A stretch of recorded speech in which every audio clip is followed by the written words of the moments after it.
Welcome to our channel लॉकशाय student. आज हम डिस्कस करेंगे modern sources of Hindu law. Modern sources में फर्स्ट है जुडिशियल डिसीजन एंड प्रेसिडेंट। देखिए जुडिशियल डिसीजन से आपको क्या समझ आ रहा है, जो भी हमारी कोर्ट्स ने जजमेंट दी है उन्हें हम क्या कहते हैं, जुडिशियल डिसीजन। यस, यहाँ इसी बारे में बात हो रही है। अगर एक कोर्ट ने आपको जजमेंट दिया है उसके बेसिस पर आगे की फ्यूचर जजमेंट होना। जैसे कई बार आपने कोर्ट में प्रोसीडिंग करते हैं तो आप केस रेफरेंस देते हैं, कहते हैं कि सर सन 1900 इसमें या सन 2000 में ऐसा ही सेम केस हुआ था, उसमें हाई कोर्ट इलाहाबाद ने या हमारा दिल्ली हाई कोर्ट ने ये जजमेंट दिया है, तो उसी के बेसिस पे हमें आगे का रिजल्ट मिल जाता है। हम केस कहते हैं कि देखिए हमारे केस सिमिलर है इस केस से और इस कोर्ट ने वहां पे ये जजमेंट दिया था, तो हमारा ये जजमेंट ही होना चाहिए। तो देखिए यहाँ क्या है, जुडिशियल डिसीजन में भी यही है कि doctrine of president was established and it was applied in the case resembling the same facts and circumstances of the case already decided. मतलब यहाँ क्या हो गया, सेम फैक्ट, जो हमारा केस है वो सिमिलर है, हमारे जो केस के फैक्ट्स है वो उस केस के फैक्ट से सिमिलर हैं, एंड जो सर्कमस्टांसेस हैं हमारे केस के वो भी उस केस के सर्कमस्टांसेस से मैच कर रहे हैं।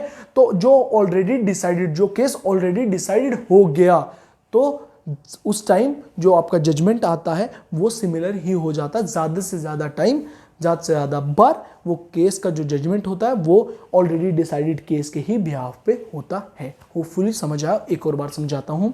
जैसे कोई केस मैं लड़ रहा हूँ, कोर्ट में प्रोसीडिंग कर रहा हूँ, मैंने कहा कि मेरा ये रेप का केस इस रेप के केस से मैच होता है सर। मेरे सर्कमस्टांसेस जज को बताता हूँ कि मेरे सर माय लॉर्ड, जो हमारे केस के सर्कमस्टांसेस हैं, जो हमारे केस के फैक्ट्स हैं, वो इस केस के फैक्ट से, इस केस के सर्कमस्टांसेस से मैच करते हैं। तो इस रेप का जजमेंट ऑलरेडी डिसाइडेड हो चुका है, इस कोर्ट में हो चुका है, इस ईयर में हो चुका है, तो मेरा जजमेंट भी वही होना चाहिए।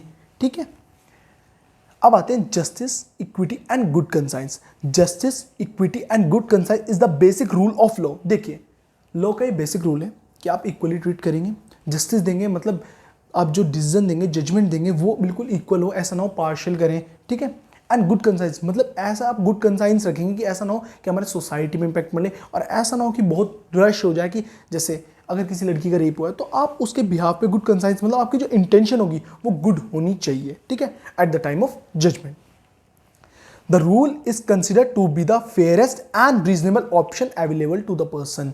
जो हमारा justice, equity and good conscience है, ये हमारा क्या है, फेयरेस्ट एंड रीजनेबल ऑप्शन है, किसके लिए, पर्सन के लिए अवेलेबल है। जो come to the next slide. Legislation क्या होता है, the legislation is considered to be the most important source of Hindu law. जो हम लेजिस्लेशन है उसे क्या कहते हैं, मोस्ट इंपॉर्टेंट सोर्स किसका, हिंदू लॉ का। It is considered as the base from the growth of Hindu law in the modern world. ये हमारा क्या था, बेस था। किस चीज का बेस था, ग्रोथ का बेस था। किस में था, हिंदू लॉ में था। कब था, मॉडर्न वर्ल्ड के लिए। It has been stated that in the order to meet the new condition of the society, it became necessary or to codify the law।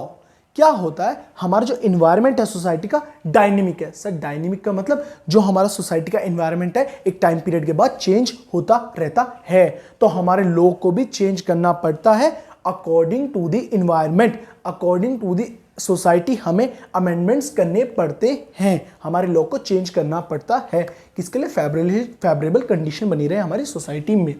School of Hindu law, देखिए school of Hindu law, the school of Hindu law are considered to be the commentary and digestive of the स्मृतिज। जो हमारे school है Hindu law के, वो किस में consider होते हैं हमारे, बिल्कुल सही, डाइजेस्टिव्स एंड कमेंट्रीज में। This school have widened the scope of Hindu law and explain the contribute its development. देखिए जो ये थे स्कूल्स थे, इन्होंने क्या, किस चीज का, हमारे हिंदू लॉ का जो स्कोप था उसे क्या कर दिया, वाइडेंड कर दिया, बहुत ज्यादा वाइड कर दिया, और इसने बहुत ज्यादा हेल्प करी है किसमें, डेवलपमेंट पे। कौन कौन से स्कूल है, मेजर स्कूल्स कौन है हिंदू लॉ के, मिताक्षरा एंड दया भागा। देखिए नेक्स्ट वीडियो में ये प्रॉपर्ली स्कूल्स कई बार एग्जाम्स में पूछे जाते हैं, तो इन्हें एक सेपरेट वीडियो में क्लियरली एक्सप्लेन करा जाएगा, मिताक्षरा को, दया भागा को और उसके डिफरेंस को। अगर मेरी वीडियो अच्छी लगे लाइक करें, शेयर करें, सब्सक्राइब करें। Thank you.